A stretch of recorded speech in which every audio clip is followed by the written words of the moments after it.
There has always been a precarious balance of power between the federal and state governments. America had just won a war to win independence from Great Britain, and the Founding Fathers were afraid of another tyrannical monarch. However, they were also aware of the difficulties and shortcomings of placing little to no power in the national government's hands. The Articles of Confederation and Shays' Rebellion were proof that the federal government needed to have more power to regulate the country and establish order. The country has always been divided over the powers of each branch of government, and the Constitution's vague wording offers room for interpretations and discrepancies. In this time of COVID-19, federalism is more present than ever, but it is difficult to see whether this separation of powers is beneficial or harmful to the health and security of the people who live here. The federal government is limited by its enumerated powers in the Constitution. The Constitution does not explicitly grant the three branches of government to take direct action in health issues or pandemics. Yet as we look back in history, federal powers have always been expanded when national crises arise. During the Great Depression and the New Deal, government power expanded beyond what was thought possible. During the Civil Rights Movement, the government moved to protect individual citizens and groups of people within states, despite having no power to do that listed in the Constitution. Furthermore, Supreme Court cases have expanded the federal government's power, like during McCulloch v. Maryland, which established the Constitution as supreme, Gibbons v. Ogden, which strengthened the federal government's regulation of interstate commerce, and the Equal Protection Clause, which allowed the government to extend its reach and power over the states. Throughout history, power has been constantly shifted in favor of a strong central government.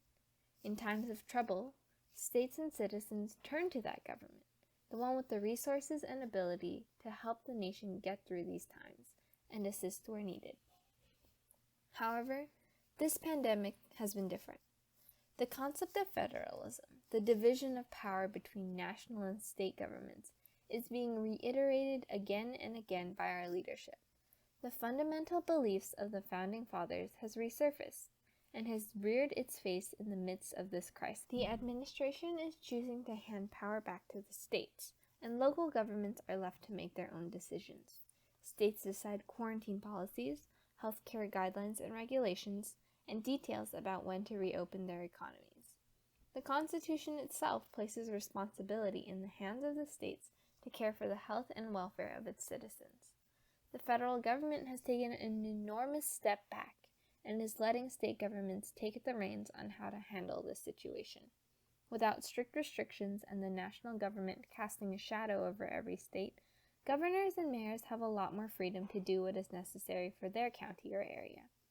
COVID-19 is different in every part of the country, and some places have no cases at all. Without an overarching figure, each state can adapt to their own needs and protect its own citizens. But the question remains, what is the federal government's role in all of this? Is it only meant to aid states when absolutely necessary? Or must it take on a greater role in protecting all the people who live here, regardless of state lines or borders? The national government has dipped its toes in the water of the pandemic, passing the $2 trillion relief bill and sending medical equipment or aid to some states that ask. But should it be doing more? The guidelines issued by the federal government are simply just that, guidelines. They are not enforceable, and many quarantine and social distancing policies are left to state individuals. Some governors may refuse to implement these guidelines, potentially putting its citizens at risk and endangering the lives of people. No one knows for sure how effective lockdowns and masks are, but are we willing to take the risk? By stepping back and returning to the roots of federalism, the federal government claims to stay true to America's foundation. But times change, and maybe COVID-19 is a wake-up call to re-evaluate the relationships between the state and national governments, and a time to place people's lives in front of strict definitions of federalism.